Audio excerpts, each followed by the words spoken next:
Boa tarde a todos.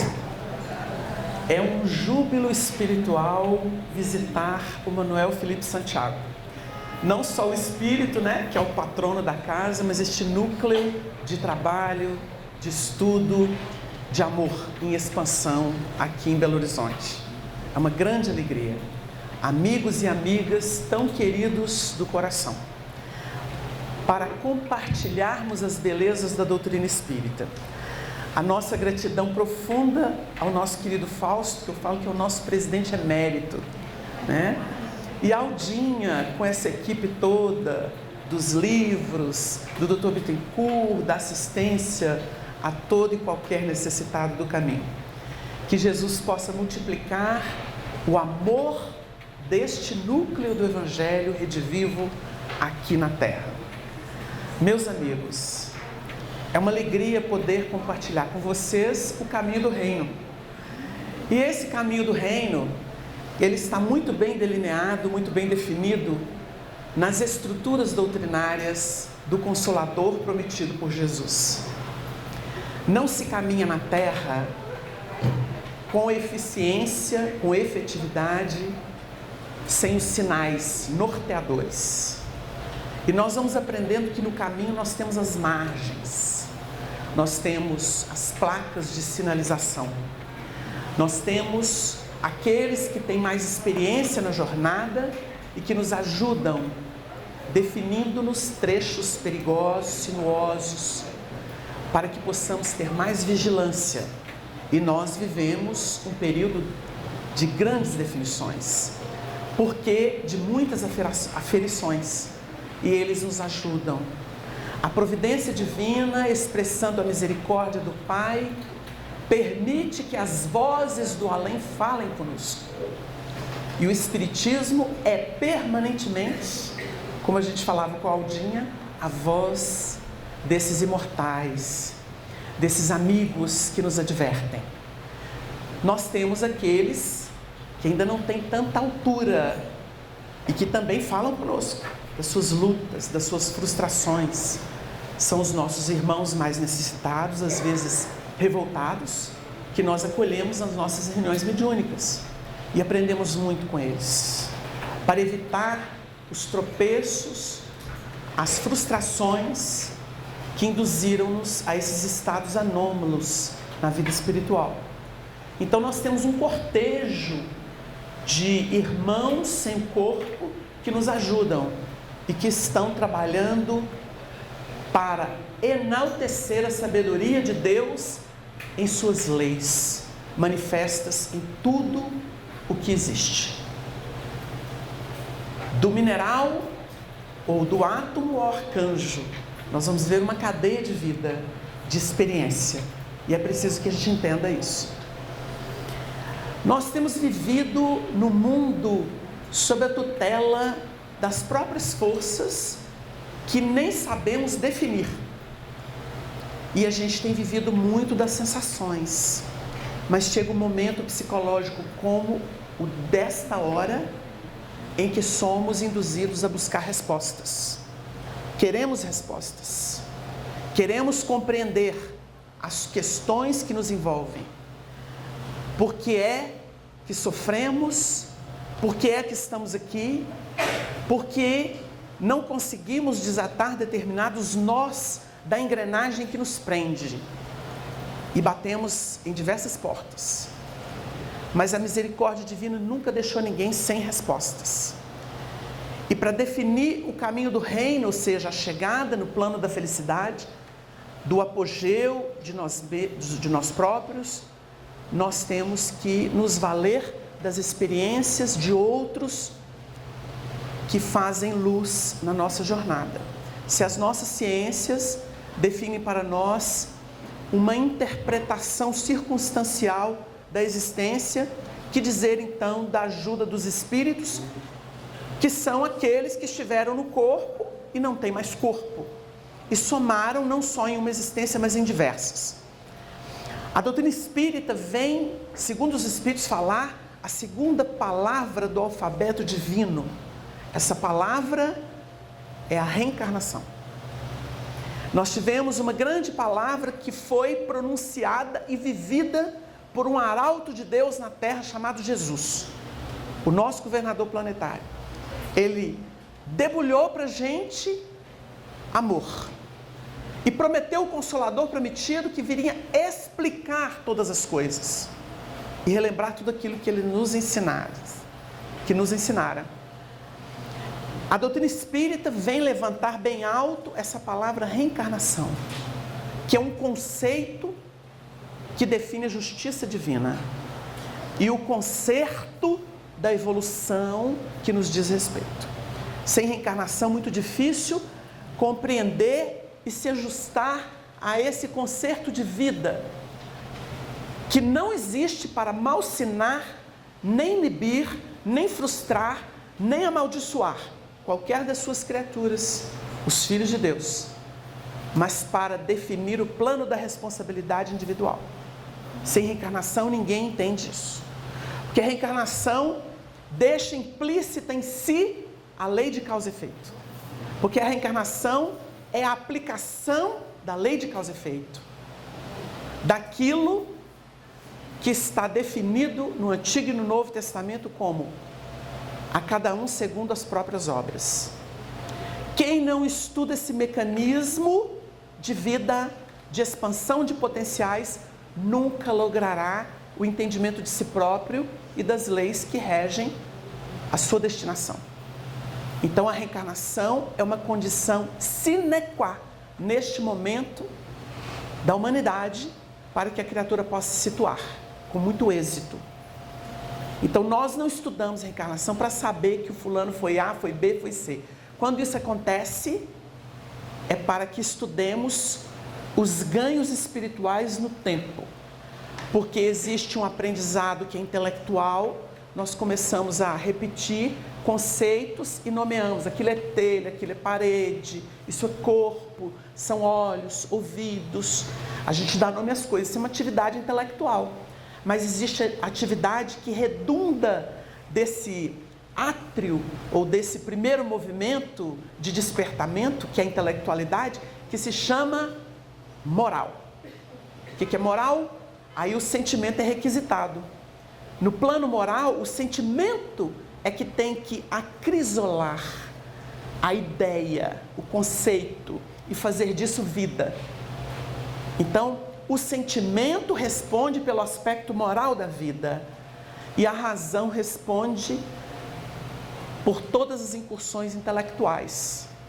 Nós vemos uma humanidade muito intelectualizada e pouco moralizada, porque nós conseguimos, por exemplo, dar palpite, estabelecer isso, aquilo, até por uma disposição ditatorial, irresponsável muitas vezes, mas não conseguimos acolher, incluir, envolver, como Maria.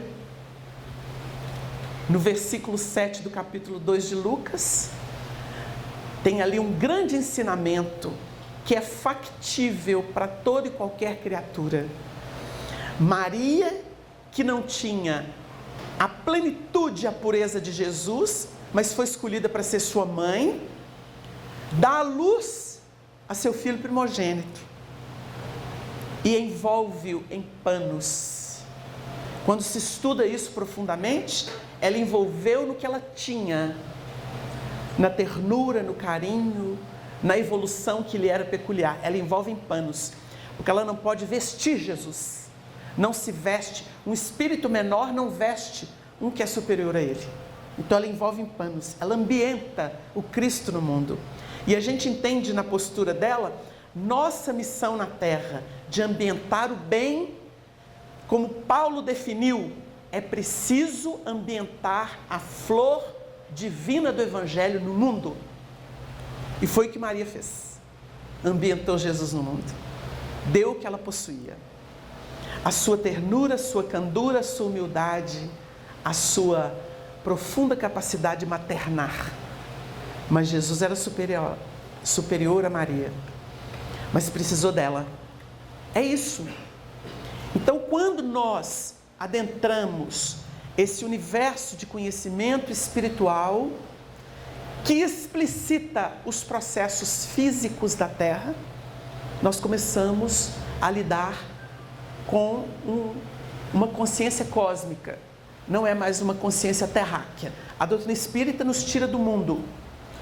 No seguinte sentido, a doutrina espírita se vale das ciências e filosofias do mundo para ambientar espírito e vida, vida infinita. E aí a gente começa a falar assim, o espiritismo não veio aqui para falar da psicologia do mundo. Não, mas a psicologia do mundo, ou as ciências do mundo, elas são coadjuvantes. Por quê? Porque são conquistas nossas. E o espiritismo não despreza conquistas nossas. Quando nós começamos a estudar a questão do berço, que é sintetizada por Emmanuel no capítulo 11 do livro Pensamento e Vida, nós vamos entender o seguinte, pela análise profunda e sintética do benfeitor espiritual. O berço é um código dinâmico de evolução. Porque o que o berço define? Recomeço. Não é nem começo, é recomeço. O berço é sinônimo de recomeço. E o recomeço diz respeito a alguém que, trazendo alguma coisa, vai se ambientar no berço, dentro de circunstâncias estudadas pela sabedoria da vida, a fim de que ele possa o quê? Com base no que já conquistou, ou corrigir, ou avançar. Aliás, não devemos nem falar ou, corrigir e avançar. Porque é determinismo o progresso. É um determinismo. Quando a gente vai lançar a mão do óvulo feminino, fecundado pelo gameta masculino, nessa parceria entre homem e mulher, para fins de reprodução, que é um fim específico. Tem gente que vem na Terra, mas não vem criar formas físicas para a reencarnação de espíritos. Vem criar formas outras no campo da arte, da filosofia, da religião, da política. Vocês entenderam? Tem gente que pode não lançar mão disso. Kardec casou-se com Gabi e não tiveram filhos, mas produziram os bens da educação e da espiritualidade no mundo. Deu uma ideia? Chico não se casou, mas teve por filhos seus livros. Ele era fecundado pelos espíritos, ele estava no papel da mulher, porque médium é mulher. Vocês sabiam disso? Não é mulher no sentido corpóreo, não. Médium tem que ser mulher, porque a mulher é que é fecundada. Médium é sentimento. Sentimento é sensibilidade. Aí vem alguém que tem autoridade e fecunda o médium. Então nós temos ali a representação do gameta masculino fecundando o óvulo feminino passivo. E aí vem a gravidez. A gente, para explicar a mediunidade, né, Alda? No período em que você está recebendo um livro, como que é? Vem um espírito e fecunda, o meu psiquismo. Aí eu começo a ficar grávido. Onde eu vou, eu só enxergo aquele tema que o espírito quer trabalhar. Começa a falar só aquela língua. Eu fico robotizado, entre aspas, porque o meu tema é aquele. Então a gente fica uma coisa esquisita naquele período. A mente só naquilo, o coração só naquilo. Tudo parece que converge naquele sentido da temática que o espírito quer. Então o médium fala assim, engraçado, eu estou com ideias recorrentes, imagens recorrentes no campo mental, sentimentos recorrentes. É isso. Você está grávido de um novo filho que vai nascer. Aí começa, dispara, escrever, dispara, escrever, dispara, escrever. Se é psicografia, porque pode acontecer na psicofonia. Mas a psicofonia é mais rápida do que a psicografia. A psicografia a gente leva um tempinho, né? Aí um autor de livros consideráveis, ele leva em torno de 2 anos para fazer uma obra, porque ele tem que voltar, reescrever, pensar a obra. Médium não precisa pensar nada, vem pronto. Então ele faz em 1 mês, 40 dias, aí recebe uma obra complexa, né? E aí o povo lê e fala assim, mas 40 dias? E às vezes não precisa nem de corrigir. acontece, né? Dependendo da habilidade do médium, vai. Então, essa história vem, a gente produz o livro e aí desvincula. Aí o espírito sai, mas o filho está lá. Aí publica o livro e quando vai mais à frente, o livro fala assim, fui eu?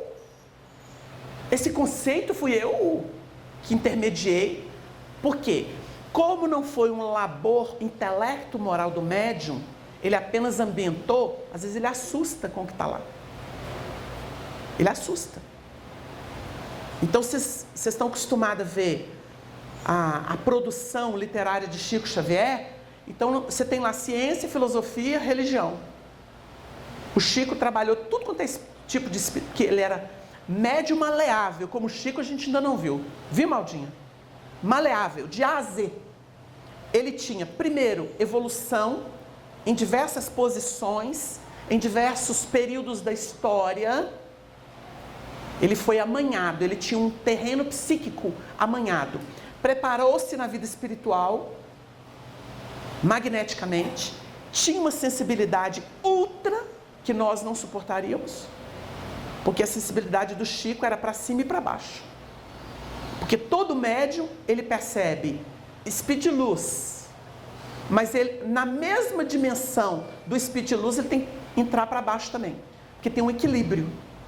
Por isso que médium não vive sem desobsessão. Se vive é louco. Porque a gente vai para a reunião mediúnica e fala assim, ai que bênção. Na hora que sai, fala assim, ai, o temporal desabou, a terra está irrigada, agora eu estou respirando. Porque quando eu cheguei aqui eu estava carregado. Eu vim arrastando. Médium psicofônico sabe o que é isso. Eu vim parecendo que eu estava esmagado. Eu nem sabia entender porquê. Na reunião, comunicou, liberou aquela carga. A gente vai se mantando, né? Eu não falei que a gente fica grávido? O psicofônico também fica grávido. O psicofônico vai inchando, inchando, inchando. Aí ele começa a ficar problemático. Eu acho que eu estou doente, eu acho que eu estou com câncer, eu acho que eu estou com AIDS, eu acho que eu estou com... Menino, para com essa mania de doença. Porque médium tem mania de doença. Médium cisma que está doente. Ou com perseguição. Não, cruz credo, tudo é em cima de mim, tudo é comigo. E aí fica com os nervos à flor da pele. Por isso que precisa de educação mediúnica. O que é educação mediúnica? É o indivíduo sensível se acostumando a se expor. Acostumando-se a se expor. Porque o Chico disse que tem que criar pele de rinoceronte. A gente tem ideia do que é pele de rinoceronte? O bicho é rude, é pré-histórico. Então ele tem um couro que não é qualquer fincadinha que fura, não. Não é qualquer esbarrão que arranha, não. Pele de rinoceronte. Médio tem que desenvolver isso para dar conta. Senão não dá. Na hora que soltar um monte de espírito esquisito querendo atrapalhar a obra do Evangelho, do Cristo, monta na cabeça dele, vai para o hospício. Não tem mais não, né? Clínica psiquiátrica. Sofisticou. Vai lá para a clínica, aí vão botar ele cheio de remédio. Porque ninguém vai dar conta dele. Ninguém dá conta. Mediunidade tem riscos. Escolhos da mediunidade. Allan Kardec estudou isso no livro dos médiuns. Os escolhos. Chama-se obsessão. Ninguém aguenta. Jesus chegou perto de um determinado lunático um dia e falou assim, qual é o teu nome? Ele falou, Legião. Lá no Evangelho, porque eram muitos espíritos. Aí o Hermínio Miranda, que é um autor espírita, já desencarnado, escreveu um livro, Condomínio Espiritual. Vocês duvidam que tem? Eu conheço gente que tem um condomínio. Então depende da hora, eu estou lidando com determinada individualidade, não com ele. Aí eu tenho que ficar assim, oi, tudo bem? Porque são facetas. As pessoas são mutantes quando tem uma mediunidade deseducada. E ela pode, não duvidem, ela pode fazer coisas inesperadas. Há riscos. Então por isso que os centros espíritas são os guardiães desse tesouro chamado mediunidade. Guardiães. Porque é o local de orientação, de estudo, de preparação para esse labor. O povo chega na mediunidade e fala assim, nossa, sou doido para ser médium, doido para ver espírito, receber espírito, ouvir espírito. Não queira, meu bem. Não queira. Não tem só luz, não. Nós vivemos num mundo muito sombrio, muita miséria, muito marcado de história sanguinolenta, criminosa, desviando da lei de Deus. Isso ainda está impregnado na terra. É muito difícil lidar com isso. Não é fácil. As pessoas ficam assim, por que eu estou estranho? Porque você está contaminado. A gente vive assim. A humanidade vive assim e não sabe, porque existe um grau de mediunidade reduzido. Vocês imaginem então para quem tem muita. Então o Chico é um fenômeno. O Chico é um fenômeno de moralidade. O que é moralidade, gente? É ficar seguindo regrinha de adoração externa? Não! De conversão ao bem. Eu sei o que é melhor. Eu não procuro o caminho pior. É seletividade. É isso que é moralidade. Porque a palavra moral ficou muito viciada. Principalmente depois dos interesses das igrejas materialistas que queriam o reino da terra e fizeram dela trampolins de política. Como estamos assistindo, né? E temerosos. Um dia o Chico soltou em Uberaba, foi manchete de um jornal. Eu não duvido que no futuro sejamos perseguidos pelos evangélicos. Sabiam? O Chico profetizou isso. Então, fica aí, né? Esperamos em Deus que evolua o conceito espiritual das igrejas atadas à politicalha. Esperamos em Deus. Mas nós temos também que dar exemplo. Não é? Nós temos um compromisso. Espiritismo é seiva, a gente sempre fala isso. Ele não é forma. A gente se organiza. Aqui tem um salão. Isso aqui é organização humana. Agora, se alguém endoidar aqui e soltar chicote, botar todo mundo de vaquinha de presépio, isso não é espiritismo. Não é. Então a gente tem que ter cuidado de como que a gente... Se Maria não pôde uniformizar Jesus, nós não podemos uniformizar aquilo que está eclodindo e que pode ter caminhos que nós não conhecemos. Porque quem que consegue uniformizar médium? Ninguém. Os grandes dirigentes que nós conhecemos, eles definiam muito bem. O médium é uma engrenagem ultrassensível. E lembrou a televisão antiga que tinha válvulas, né? O médium é uma válvula. Se você exagerar, queima e não produz mais. Então você não pode nem usar o chicote, tem que saber abordar, como você não pode soltar, porque vira um doido. Vocês entenderam? Então tem que conduzir com bom senso. Allan Kardec escreveu no Livro dos Médiuns que ele se arrependeu muitas vezes de ter elogiado médiuns, porque foi traído por eles nas questões doutrinárias. A história dele não foi fácil, ele aprendeu fazendo, e por isso ele deixou os conselhos. Então, mais de uma vez ele se arrependeu disso. Porque é o seguinte, não é elogio que médium precisa, ele precisa de apoio. É isso que textos dos espíritos, através do Chico, disseram. O médium não precisa de chicote. Aí o Arnaldo Rocha, numa entrevista que a gente fez com ele, eu e o Haroldo Dutra Dias, lá em Mário Campos, ele ainda estava encarnado, a gente aproveitou para fazer uma entrevista sobre mediunidade. Ele falou uma coisa muito curiosa. Médium tem 3 tipos de inimigos. Sabia, Aldinha? 3 tipos. 1, os inimigos do passado, que todo mundo tem. Os inimigos da doutrina, porque ele trabalha na doutrina e pela doutrina. Então ele tem os inimigos dele, os inimigos da doutrina e os inimigos gratuitos. Não gostei dele. Que cara chato. O que ele está achando que ele é? Os gratuitos. 3 classes de inimigos. E ele falou muito bem. E ele disse que Chico reclamava muito com ele. Ô Naldinho, tanto inimigo gratuito. Já não basta os inimigos da doutrina e os nossos. Ainda tem os gratuitos. Vocês entenderam? Não é capaz a pessoa de ver o trabalho, às vezes sacrificial, que a pessoa tem, o mal-estar que ela sente.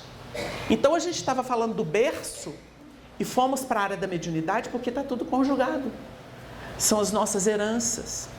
Quando nós temos a herança biológica, ela é uma conformação. Ela tem ali a gente fala o biotipo, né? A gente herdou o biotipo humano do nosso tempo. Herança de pai e de mãe conjugados. Então a gente vai ter a tessitura da pele, a altura, as características que são de um e de outro conjugadas. Mas, diz Emmanuel, a herança psíquica é a do espírito. Então não adianta. Aí nós vamos falar de um tema aqui para vocês entenderem a reencarnação. Tem muita gente que fica discutindo bobagem aí, né? Inclusive no meio espírito. Não parou para pensar na beleza que isso é para demonstrar processos reencarnatórios. Já ouviram falar de gênero? Pois é. É uma discussão horrorosa no nosso meio brasileiro. O que é questão de gênero? É isso, herança biológica definindo um corpo masculino, mas a herança psíquica é feminina, ou vice-versa. Então, gente, essa questão de gênero é muito curiosa para mostrar a reencarnação. Porque a gente vê o psiquismo invertido, não de acordo com o corpo, invertido. E outras inúmeras situações. Por exemplo, um menino que nasce num ambiente de vício, de furto, de desequilíbrio sexual. Nasceu mais um lá que é candidato. Aí vem um poço de virtudes no meio do pântano. O que é isso? Herança psíquica diferente da herança biológica. Porque a biológica seria de se esperar. Vai ser igual que povo lá. Acasalou lá, é tudo vício, é tudo farra, é tudo danação mesmo. Aí vem um poço de virtude, totalmente contrário moralmente ao ambiente. E a criatura vai com amor, levantando o padrão daquele grupo. Ou o contrário. Ambiente maravilhoso de espiritualidade. Aí vem um espírito totalmente indiferente às questões morais. O que é isso, meu Deus? A gente nunca teve isso na nossa história de família. Os benfeitores falam assim: serviço para vocês, porque os melhores ajudam os menos bons. Vocês entenderam? Ou de uma forma como esta, do estranho que veio nos bem preparados, ou o contrário, o bem preparado que vem nos muito estranhos. Isso tudo acontece na Terra. Então, se a gente estuda psicologicamente o que é herança psíquica, nós não teríamos problema. E isso é uma das grandes evidências, se não comprovações, do processo reencarnatório. Os talentos inatos, não ensinados e que são revelados. É gênio. Gênio é coisa gratuita? Não existe. Existe construção. Tudo é construção. Tudo é construção no tempo. Então, o Emmanuel tem uma frase que ele diz assim: o tempo não chancela as obras que ele não ajudou a edificar. Não chancela. Então, você vê muita coisa aí que é pó de arroz, no sentido externo, né? É só farofa, farândulas. Não tem consistência. Então, o nosso processo evolutivo pelas reencarnações é um processo em que nós reencontramos a nossa herança. Qual que é a nossa herança? O passado, que nos dá uma base. E as projeções do que fizemos, para a gente poder continuar investindo nelas. Aí os espíritos viram e falam assim: existe algo que se chama labores da alma. O que é labor da alma? Provação. Mas deu-me livro de provação. Sabe o que é provação? São as vicissitudes citadas pelos espíritos. Sabe aquelas coisas que você esbarra? Tem um limite aqui. Tem um nó aqui. Tem um muro aqui. Arruma um jeito de ultrapassar, de desfazer. Isso é labor da alma. Isso é plano do sentimento. é quando você sente. E nós só temos o que sentimos. O que pensamos é namoro. Sentiu é casamento. Aí vem o filho. Então não adianta só pensar. Por isso que, nossa, você é espírita, tem tanto conhecimento. Pois é, o problema é esse. Só está aqui. Eu ainda não senti. Porque quando eu sentir, é meu. Quando eu sentir, é meu. Então nós passamos na existência muitas lutas. Às vezes fechadas, às vezes com aberturas. Mas a gente pensa assim, não posso sair pela tangente. Vai ficar pior. Isso significa bom senso. Aí você já tem coragem, você já tem condição de ajuizar. Tem circuito de prova, que é labor de alma. Nós viemos aqui para laborar a alma. Então você fala assim, e o corpo, não sei o quê. O corpo é só veste. Você precisa cuidar dela. Isso é um trabalho elementar. Cuidar do corpo, prover o corpo, né? Trabalhar para ganhar um dinheirinho. Você já pensou se a gente não precisasse do dinheirinho das coisas? Alguém trabalharia? Então, a gente, para poder absorver o nitrogênio, a gente não consegue de forma direta. Então a gente se alimenta dos vegetais, até dos animais. E a gente absorve isso. Vocês já pensaram se a gente não precisasse de intermediário? A gente não começou na caça, né? Não, na caça, na produção agrícola. A gente aprendeu a fazer isso, porque a gente precisava disso. Então, a natureza está imbricada. Isso se chama interdependência. Ninguém é livre por si mesmo. Nós estamos sempre atrelados a alguma coisa. Então tem caminhos, 2. Ou você vai debaixo de constrangimento, que é lei, ou você vai debaixo do próprio bom senso, que significa adesão voluntária. Quando a gente estuda, novamente a mediunidade, porque a mediunidade e vida estão atrelados, viu gente? Na obra de André Luiz, os espíritos dizem assim, existe domínio mental afetuoso, que é o dos benfeitores. Aí vem lá o doutor Bittencourt, não é? Ô Aldinha, vamos prestar uma caridade, minha filha. Tem uns doentinhos ali, ó. Não é isso, Fausto? Vão lá, minha filha, vão lá. Nós vamos acrescer ao seu magnetismo. Nós vamos acrescentar valores ao seu magnetismo. Então você vai tocar lá na pessoa, dar um passe, e ela vai melhorar, vai ter alívio. O que é isso? Domínio mental afetuoso. O benfeitor vem com carinho, pede licença, convida para o trabalho. Agora, se existe domínio mental afetuoso, existe domínio mental que não é nem um pouquinho afetuoso? Claro que existe. É o espírito que te olha e fala assim, o cachorro ali, pega no seu pescoço e te leva aonde você não quer às vezes. Isso é o domínio mental enfermiço, chamado obsessão. Ele é muito comum na Terra. Por que é que tudo dá errado? Domínio mental enfermiço. Você viu, eu fiz uma coisa que eu não queria. Eu não sei por que eu fui enganado numa situação dessa. Armar uma trama. Os espíritos não podem, senão em circunstâncias especiais, estudadas pela doutrina espírita, que é com a presença do ectoplasma, entrar diretamente no mundo e agir. Mas eles podem criar, pela indução mental, o que querem. O que querem. Então tem hora que você fala assim, melhor ficar calado. Também acho. Porque se você abrir a boca, ainda que for para ajudar, você vai ser penalizado. Então, silêncio e prece. Tem hora que é assim. Silêncio e prece. Porque se for argumentar, é o pau de fósforo aceso que faltava para pôr na lenha seca. Não é assim? Então são coisas que a gente vai ajuizando. Nesse conceito de berço, nós temos a revisão da nossa história. Herança de muitas existências.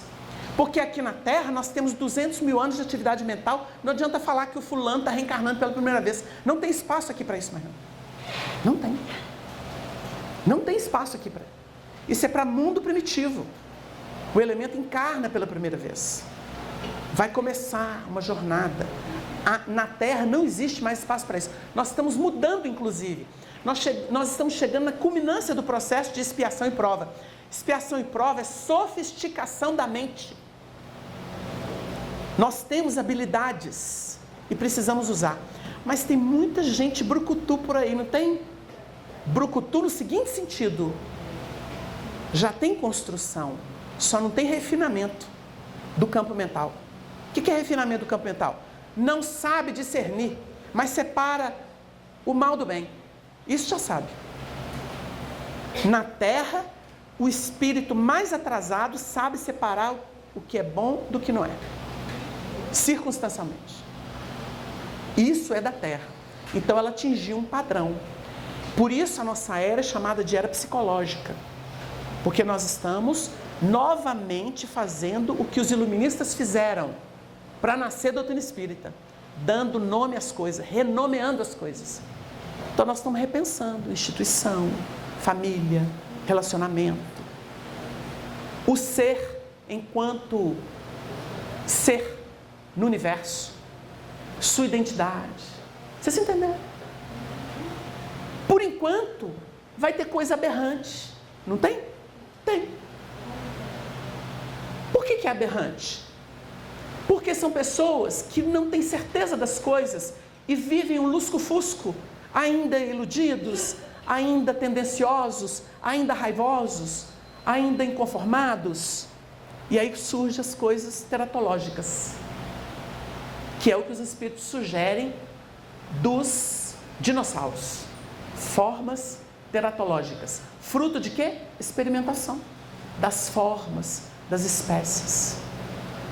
Tanto que eles são eliminados, e as teorias são inúmeras para isso, né?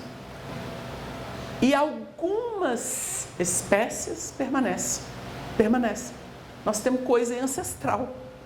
Temos uns bichinhos aí horrorosos que são ancestrais, não é? Herança daquele período. Por quê? É transição. Determinados degraus da evolução, que são chamados de elos perdidos, e que estudados à luz do Espiritismo não são elos perdidos, mas eles desapareceram porque são teratológicos. Eles são a transição entre o redondo e o triangular. Essa coisa esquisita que não era nem redonda nem triangular, ela é eliminada, porque se atingiu o outro patamar, aí já automatiza. É isso que a reprodução cabe também para essas condições de estudo evolutivo. Então a gente começa a ver isso e fala assim, olha, na transição, a transição não é nem expiação e prova e nem regeneração, que é uma proposta ainda de namoro, né? E a gente encanta, acha lindo, mas não consegue ser tão bom.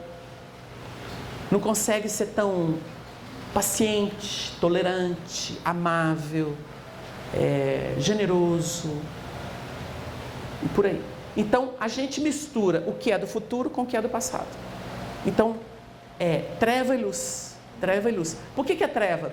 Porque o passado, que era sombra, era um desafio, então é sombra, é ignorância, se tornou um vício para nós. Aí é treva. Treva é vício. Sombra é ignorância. Há uma diferença.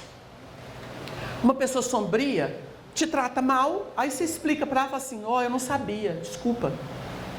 Agora eu vou tomar cuidado. Isso é sombra. O trevoso não, ele sofistica e fala assim, vou esmagá-lo. Com cuidado. Um passo depois do outro para não ter erro. E quando chega o final, olha para você e dá um risinho assim, gostou? Esse é treva. Essa é a diferença.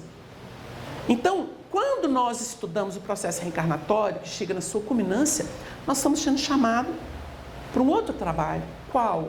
Consciência do labor. Não é a quantidade de coisas, não é o número, não é a aparência, é o tipo de sentimento. Aí a gente chega naquilo que o Evangelho fala. Como fazes? Porque lá no Adão e Eva, que era o começo do processo evolutivo da Terra, do Homo sapiens sapiens, aí está lá assim, eles erram e vão se esconder no meio das árvores. Aí Deus pergunta assim, onde estás? Onde estás é posição. Em qual nível? Em que condição você está? Onde estás? É uma aferição interna. Onde estás? Onde te encontras? Em que você vibra? Com que você se identifica? Onde estás? A pergunta é essa. Lá no Evangelho é: como lês? Como fazes? Porque é a pergunta que Jesus faz para aquele mancebo lindo que sabia a lei de cor. Como lês? Como lês? Ele queria ver como é que ele já interpretava, que discernimento ele tinha. Vocês entenderam? É diferente. Onde você está é uma coisa, que é a experiência mais primária. Mas como lês? Como você interpreta? Porque segundo você interpreta, você faz. O grande condão do Espiritismo é ensinar o povo a pensar. Porque não vai pensar, o governo ali, a lei aqui, a pessoa ali. Não é isso mais não. É pensamento cósmico. Filho de Deus, existe uma providência que dá a cada um segundo as próprias obras. Estou no processo reencarnatório, tem uma estrutura multimilenar que me garante, eu já tenho abertura. Aí minha fé é raciocinada, porque eu tenho todas essas conjecturas no plano mental. Então eu falo assim, sei passa. Porque é com os homens, Leon Denis falou isso em relação ao Espiritismo. A gente lembra isso para falar da evolução na Terra, em qualquer área. É com os homens, sem os homens, apesar dos homens. Sabiam que é assim? O poder é de Deus. Não é de uma criaturazinha, não. É de Deus. Por isso que o Paulo escreveu, toda potestade vem de Deus. Foi preso em Roma, época de Nero. Já pensaram? Nero matou a própria mãe. A ambição era tanta, a loucura era tanta, assassinou a própria mãe. Fez do cavalo dele um ministro do Império Romano. Olha o nível. Ele vai lá. Ele prega para Nero. E preocupado com João, que não deveria ficar preso, estava preso em Roma, ele pede favor à preferida de Nero. E ela intercede junto a Nero e João é solto. Granjeai amigos com as riquezas da iniquidade. O que é isso? Dá chance para um podre fazer alguma coisa boa. Entenderam? Isso é texto do Evangelho. Granjear amigos com as riquezas da iniquidade. Aí Jesus entra na casa de um Zaqueu. Os discípulos. Esses puritaninhos que existem por aí. Um com o outro assim. Vai lá. Jesus vai lá na casa de um homem perdido que cobra imposto do povo da nossa raça. Olha lá. Aquele que não presta. Vai lá, vai banquetear lá com aquela coisa horrorosa. Jesus finge que não está vendo. E eles vão atrás. Tem que ir, é o mestre. Eles vão chateados. É que nem quando ele atendeu Maria de Magdala, né? Prostituta, perdida, uma mulher judia desviada, amaldiçoada. Não tem lugar para ela no inferno, no Hades. E ela vai atrás de Jesus. Jesus. Então Jesus entra na casa de Zaqueu, publicano, cobrador de impostos. Está lá. Aí vem banquete, comida, tem baile, tem música. E Jesus não pediu nada pro cara. Aí o cara está tão feliz. Senhor, vou dar metade dos meus bens aos pobres. E pagar 4 vezes o prejuízo que eu já dei a alguém. Aí ele, bom servo. E os discípulos, granjeai amigos com as riquezas da iniquidade. Dá chance para a pessoa ser boa. Porque Deus usa um criminoso quando o bonzinho não quer fazer nada. Vocês entenderam? Tem casos no livro Alvorada Cristã e no Jesus no Lar, que fala que Jesus buscou um malfeitor confesso para poder socorrer alguém na caridade, porque os bons são tão bons que não podem ser incomodados. Por isso que eu falei com você. Trabalhador bom é o que põe a mão na charrua, que olha olho no olho de quem sofre. Não é quem fica de virtual, de longe, pregando para os outros, não. Tem que pôr a mão na massa. Se não põe, não tem parte com Cristo. Porque o texto é fazer. Deus cria, o Espírito faz. Nós temos que entender isso. Deus não faz. Deus cria, porque Deus é amor. Tudo vem dele. Mas os Espíritos é que fazem. Nós é que fazemos. Jesus é que faz. Os profetas, os Espíritos que se iluminaram, todos estão fazendo. Tem que fazer. Nem todos os que dizem Senhor, Senhor, entrarão no reino dos céus, mas apenas aqueles que fazem. O verbo é fazer a vontade de meu Pai que está no céu. Qual que é a vontade, Aldinha? Amar o próximo. Como que eu amo? Fazendo alguma coisa por ele. Eu não sei amar de um jeito transcendente. Eu não posso ser mãe como a Maria de Magdala. Sabe o que ela fez? Foi cuidar dos leprosos. Eles estavam tão aguados de Jesus, quando ela viu eles indo embora assim, sem ninguém. Ela, que foi uma rainha cortejada pelos homens mais poderosos, mais ricos e importantes da época, de uma beleza peregrina, desfez de tudo que tinha, libertou os escravos, deu suas posses, olhou aqueles escravos sedentos de Jesus e falou assim: vou com vocês. E se tornou a mãe espiritual deles, lá no Vale dos Imundos, porque ela não era leprosa, mas ficou. Essa foi a escolha dela, porque ela foi fazer o que ela aprendeu com Jesus. Fazer. E o Zaqueu sentiu tanto a autoridade, a vibração de amor do Cristo, que ele foi mobilizado no lado melhor que ele tem. Está vendo como é que tem treva e luz? Então a gente tem que saber incentivar o lado melhor. Tem pai e mãe que cria filho assim: você é um crápula, você é um inútil, você não sabe fazer nada. Qual o comando que ele está dando? Está cristalizando a mente da criança.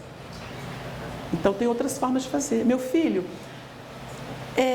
que bom que você começou a fazer, mas mamãe vai te ensinar, o papai vai te ensinar uma forma mais legal ainda, porque você é tão inteligente que você vai pegar assim, ó. O que você está fazendo com essa criança?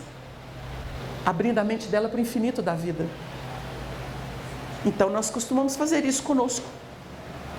Quando a gente leva para uma outra encarnação, processo reencarnatório, as decepções, as frustrações, as culpas de outra vida, a gente renasce e já começa a se bater. Se batendo, se batendo, se batendo, se batendo. Resolve. É processo expiatório fechado. O que é isso? Enquanto a mente do indivíduo não abrir uma fresta para a misericórdia, ele não para de se bater. Então você fala assim: por quê? Às vezes você tem um filho, alguém no lar, né? Assim, por quê? A gente deu tanto amor, por que a pessoa pensa isso dela própria? Ela com ela. Ela com ela. Vamos fazer um estudo ancestral de família, não sei o quê. Não é herança genética, é herança psíquica, é do indivíduo. Então o que a gente vai ter que fazer? Muito amor. Tem uma obra do André Luiz que fala de duas figuras ungidas, grudadas uma na outra, espiritualmente falando. Duas desencarnadas assim. Era uma coisa só, agarrada uma na outra assim. Isso acontece muito no além, quando há muito ódio. Se jungem e perdem noção de tempo, espaço, de si próprios. Vira uma coisa horrorosa por tempo indeterminado. O Clarencio, com o André Luiz, estava com outro instrutor, fala assim: isso não é um caso para nós não. Olha, Clarencio, com aquela luz toda. Isso não é um caso para a gente não. Nós vamos chamar uma irmã muito especial da vida maior, porque ela vai dar um jeito nisso, porque está na hora de desvincular essas duas figuras. Chama Cipriana. A entidade foi nominada por André Luiz de Cipriana. Aí vem uma mulher, o espírito de uma mulher, Cipriana, doce, cumprimenta, aí ela pede licença, abraça aquela coisa jungida, que eram dois seres, abraça, em prece. Em prece. Fica um tempo, daí a pouco, os dois desgrudando. Desgrudou um do outro. Aí o André fica impressionado, ele fala assim, o que é isso? Que magnetismo é esse? Aí o Clarence fala assim, amor. Ela tem amor. Quem conheceu o Chico sabe o que é amor. Estou falando não do amor de mãe que a gente conhece, amor de pai, amor de uma alma pela outra, é tão lindo. A gente exercita assim. Amor por filho, amor de filho. Amor universal. Chico tinha. Quem conheceu o Chico sabe o que eu estou falando. O Chico amava. Chegava perto dele, sem querer chorar. Que vibração é essa? O que é esse homem? Vocês entenderam? Amor. Amor. O Chico contou para uma amiga de São Paulo. E um vai contando para o outro. Ele doentinho, já antes de encarnar, bem doente, limitado. Ele contou para ela que da leva de espírito de inimigos que seguiram, restou alguns que foram sendo encaminhados com o tempo, mas um muito endurecido. E diz que esse espírito de vez em quando aparecia para ele. Não olhava direto não, mas aparecia no ambiente, ele via. O Chico, aquele, vive mais no mundo espiritual do que no plano físico. Aí que esse espírito apareceu uma vez, outra. Aí ele começou a sentir tanta compaixão por ele, e vendo que há tantas décadas, né, ele renido, no ódio, sem querer se entregar, mas buscando o Chico. Olha como é que a luz atrai. O amor atrai, a luz atrai. É isso que é impressionante. Então o Chico disse que o espírito vinha e ele falava assim, deixa eu pegar na sua mão. Dava um urro e saía. Sumia, depois voltava. Esgueirando assim nos cantinhos, aí o Chico vislumbrava, deixa eu pegar na sua mão. Embora. E o Chico disse que repetiu isso. E ele sentia compaixão. Queria tanto transferir alguma coisa do carinho, do amor dele para esse espírito. E o espírito xingando, saía, sumia, mas voltava. Voltava. Olha a atração, gente. O amor atrai. Só o amor atrai, né? O ódio junge, porque é igual. Mas o amor promove gravitação em níveis que vão ao infinito. Aí diz que o Chico contou para ela que um dia ele não olhou, não deu o grunhido dele esquisito, pôs a mão para trás e fez assim. E o Chico tocou. O Chico contou que foi uma das venturas que ele sentiu na alma, de ter podido tocar na mão daquele espírito, o mais empedernido que ficou por último. Vocês imaginam depois, né? O Chico não contou, mas depois de um toque daquele, o que vocês imaginam que aconteceu com esse espírito? Profunda carência. E vem o obscurantismo mental. E a pessoa tranca o coração, empedra o coração. Então existem situações que podem causar esses traumas e a pessoa se recolhe. Quando ela se fecha, ela vai endurecer, vira pedra. É um símbolo até na evolução, porque a gente sai do mineral da pedra para o infinito. O cara que queda do anjo, entre aspas, né? Porque não existem essas quedas mitológicas que o povo interpreta. O Allan Kardec estudou isso no livro A Gênese, muito lucidamente. O elemento tem um bloqueio, então ele vai se fechando. À medida que ele vai se fechando, ele vai voltando na evolução. Mas ele volta como? Ele perde o que ele tinha? Não. Ele perde a forma externa. O perispírito ele perde. Então ele vai ficando empedrado. Por isso que existe ovoide, não é? Então tem umas coisas aí que o Espiritismo começou a enunciar, a estudar, para a gente pensar um pouco. Mas a gente nota que o processo reencarnatório é a misericórdia de Deus.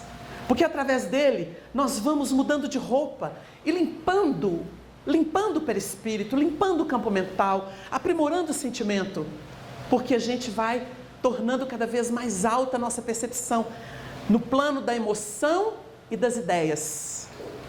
Vocês imaginem a pessoa que não reencarnava há, vou pôr 100 anos, reencarna agora, encontrando uma terra agitada, agitadíssima, cheia de propostas múltiplas, para o bem e para o mal.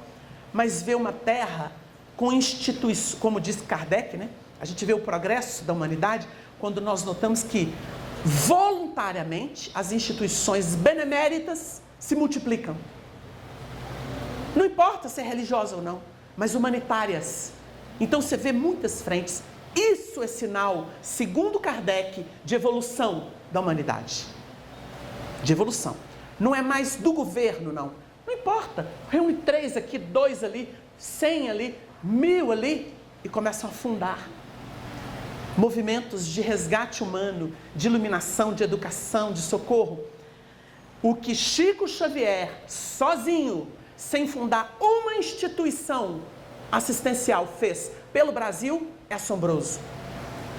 O nome de Meimei, de Emmanuel, de André Luiz, de Maria Dolores, de quem vocês quiserem, que tem por aí estampando obra. Ah, o Chico que sugeriu, o Chico que nos orientou, o Chico que nos deu força.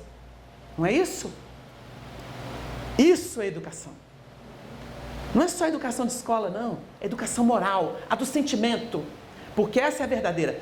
A de casa fica, a outra pode até atrapalhar a cabeça do indivíduo, dependendo do que ele estuda. Vai estudar os existencialistas. Ah, eu vou suicidar. Porque tem hora que deprime. Não é?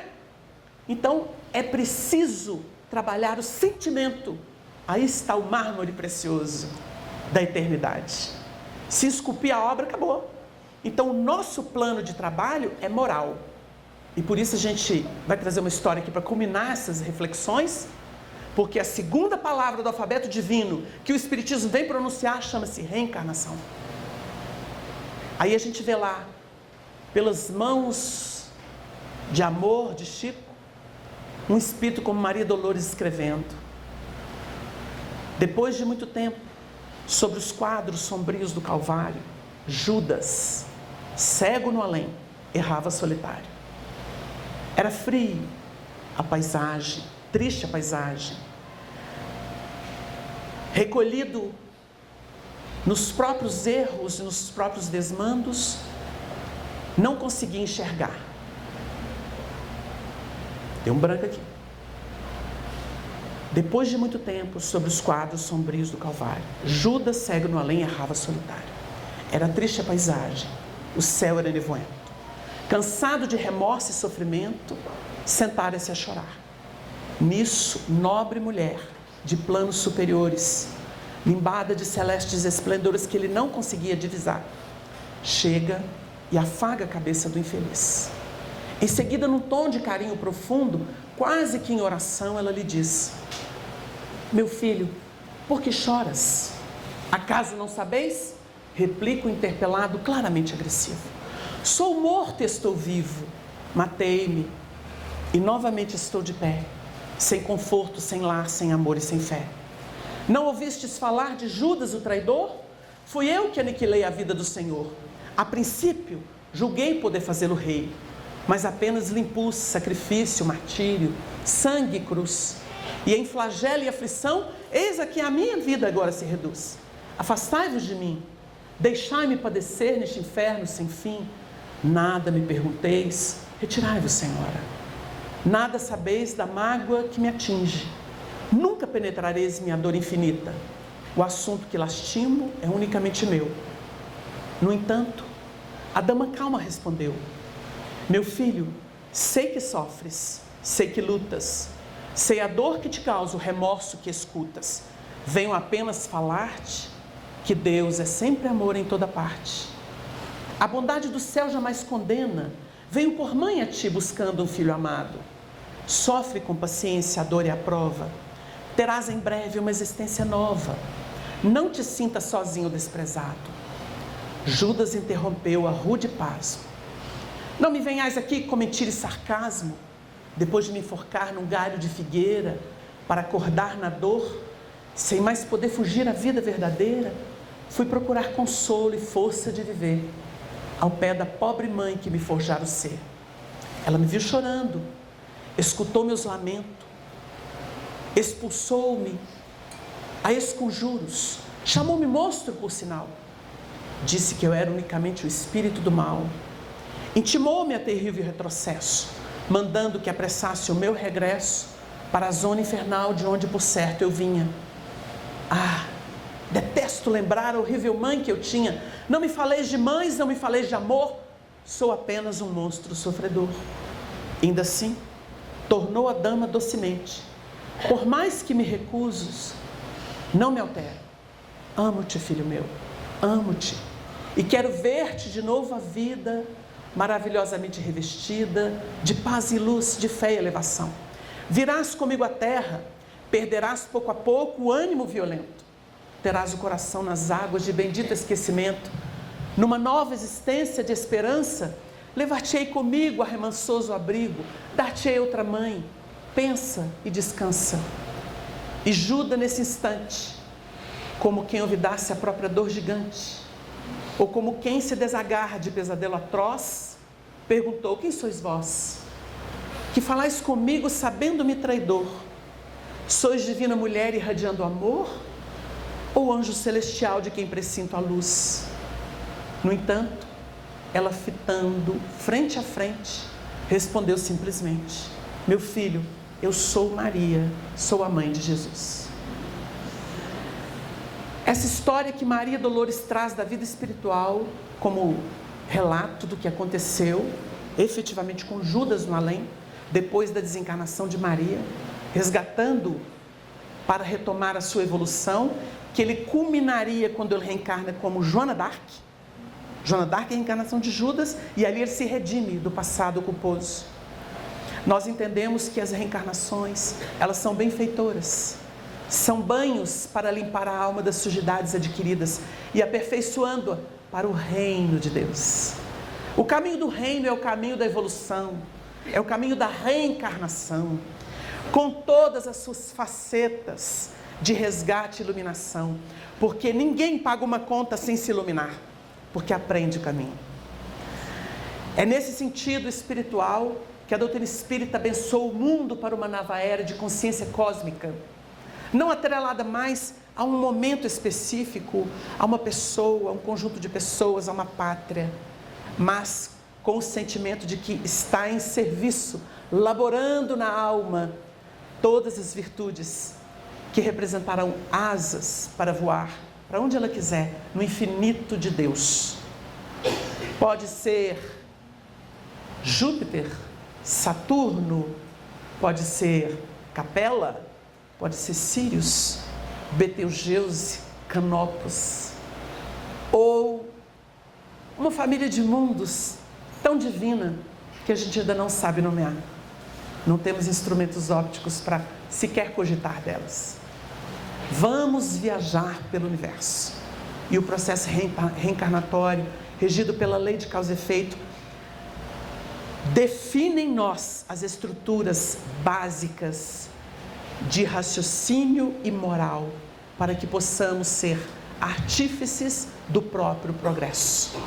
Quando Jesus curou o cego de Betsaida, que era um caso complexo de vício, ele teve que ser tirado do povoado onde estava. Jesus aplica-lhe o barro feito com saliva. Ele vê homens que andam como árvores. Jesus aplica de novo, e ele diz a equação que nos interessa no Espiritismo: vejo ao longe e distintamente. Ou seja, ele alcançou a visão gloriosa da vida para além dos véus. Discernimento é o que o Espiritismo nos traz. Queridos irmãos, que Deus nos abençoe, que possamos fazer luz, porque uma coisa é ser iluminado, porque o iluminado é um Bezerra que chega aqui, é um Emmanuel, é um Chico, é um Honório, eu fico iluminado transitoriamente. Outra coisa é ser luminoso, é ter luz por dentro.